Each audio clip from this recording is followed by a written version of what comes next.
नमस्कार बंधुगण आपण कुकिंग तड़का स्वागत जनाऊँगी। बंधुगण आज मुझे तीन टाइप डाली करी देखी डाली की देखिक आप जापारे केते सुंदर होती आमर डाली डाली करने मुझे 200 ग्राम पाखापाखि हरड़ डाली नहीं ताकू मु भलकरी धोईदेवी। यहाँ तीन प्रकारिया डाली करी देखी ताकू भलकरी धोईकि आम ए प्रेशर कुकर रे ताकू दबा 3-4 थर धोईकि मु प्रेशर कुकर रे दे दौची दे सारिकी तापरे मुझे गोटे टमाटर पकईची तापरे आम ए पानी देदबा देकिरी तापरे लुण आउ स्वाद हिसाब रे लुण दबा आउ हलदी देदबा देकिरी प्रेशर कुकर को आम भल भावे बंद करदबा। बंद करिकी तापरे गैस लगई आम ए प्रेशर कुकर को बसैबा। मीडियम आंचरे आम 4टा सीटी मारिया जाई आम डाली की सिझेबा। देखो 4टा सीटी मारी सारा तापरे मुझे डाली खोलिकी देखौची। 4टा सीटी मारी सारी गैस माने प्रेशर कुकर ठंडा हेले तापरे आम खोलिबा। देखो मु खोलिकी देखौची डाली एई भली भाबे हेची। आपण हिसाब रे डाली जदि अधिक सिझेबा चाहूचंती सिझेई पारिबे। आ गोटे सीटी देदेबे। तापरे मु एबे कड़ाई रे पानी गरम करची डाली रे दबा कारण डाली बहुत आमर बहल होईची तो सेतिपई गरम पानी मुझे डाली रे दे दौची। मु डालीटा टिके एई भली भाबे सिझाटा तार करिची। तापरे मु एबे गोटे ताटिया को डाली की काढ़ी दौची। आमे प्रथम छुंकटा करिबा।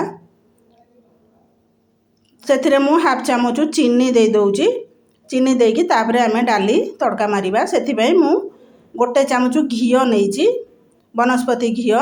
तापरे सेथिरे मु जीरा दे दौची देकिरी 2टा सुखिला लंका ताकू मु टिके छिंडेकिरी पकई देइची कारण सुखिला लंका गोटा पकेले छिड़कीबो तो छिंडेकिरी आपण माने टिके ताकू पकेबे। एटा हो जे हमरो अरुआ डाली बा घिओ छुंको डाली। तापरे डाली हमर एबे छुंको हे गेला।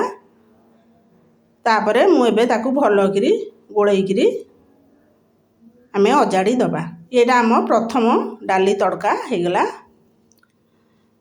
एटा अरुआ भात सांगरे डालीटा बहुत बढ़िया लगी थे खाइबापी। तापरे ताकू मु घोड़ेकी रखी दौची। तापरे सेकेंड डाली आमर तड़का लगेबा तो सेथिपई मु एटी रसुण छेचा नेइची आउ सुखिला लंका नेइची। अल्प तेल देदेबा। तेल दे सारी एथरे मु पंचु फुटण पकाउची। तापरे पंचु फुटण फुटी गले मु रसुण आउ गोटे सुखिला लंका को पकई दौची। पकईकी टिके आमे गोळेई देबा। आमर रसुण आ पंचु फुटण सब फुटीगले तापरे एबे आमे डाली की ताधरे पकईबा। पकई सारिकी एटा मु सजना पतर दिया डाली करूची तो सेथिपई मु 4-5 डेंफ सजना पतर को ताकू बाछी रखीली देदेबा। ये डालीटा बहुत बढ़िया बास्ना आसी थाए रसुण छुंक आधे हए पंचु फुटण। एटा होची आमर सजना पतर दिया डाली। तो अल्प समय आपण टिके फुटेबे। बेसी फुटेले सजना पतर ता कलर पूरा गाढ़ा हो गले खाइबा को डालीटा भल लगे टिके जमती पत्र कलर थब आपण अजाड़ी देबे। डाली आमर रेडी हो गला सजना पत्र डाली। एटा को आमे घोड़ेइबा नै ये डाली की कारण सजना पत्र घोड़ेई देले सेटा राया हो जाए। तापरे ताको एमती सेमती खोला रखिबा। तापरे मु थर्ड डाली करूची। एटा होची खट्टा मीठा डाली तो सेथिपई मु एथरे टिके चीनी पकई दौची डाली रे। तापरे किछि तेंतुली पानी गरम करूची। तेंतुली पानी आमर गरम हो गला। एबे आमे डाली रे देदेबा। एटा खट्टा मीठा डाली। ये डाली भी बहुत बढ़िया लगी थे खाइबापी। तापरे एथिरे आमे जीरा सोरिष पकईबा। तापरे पियाज भूसंग पत्र सुखिला लंका आउ अल्प टिके मु रसुण पकईछि। ये तड़काटा भी बहुत बढ़िया लागिबो। एटा रसुण टिके आउ पियाज भूसंग पत्र आउ सुखिला लंका जीरा सोरिष एथिरे आमे फुटैछे। एटा हो आमर खट्टा मीठा डाली। देखो आमर खट्टा मीठा डाली छुंकटा भी रेडी हो गला बा तड़काटा। तापरे एबे मु ताकू भलकरी अजाड़ी दौची डाली तक अजाड़िकी छुंक कला बेले आपण टिके बा तड़का लगेला बेले आपण टिके घोड़ेई दौथबे। घोड़ेइले कौन होबो ना तो बास्नाटा बढ़िया आसे। तापरे एबे आमर देखंतु 3 टाइप रो डाली रेडी हो गला। आपण को घरे निश्चय तैयारी करेंगे खाइबे। आपण मतामत जनइबे आपण को कौ डालीटा पसंद लगिला कहिबे। एटा आमर सजना पत्र डाली खट्टा मीठा डाली और जीरा छुंक डाली।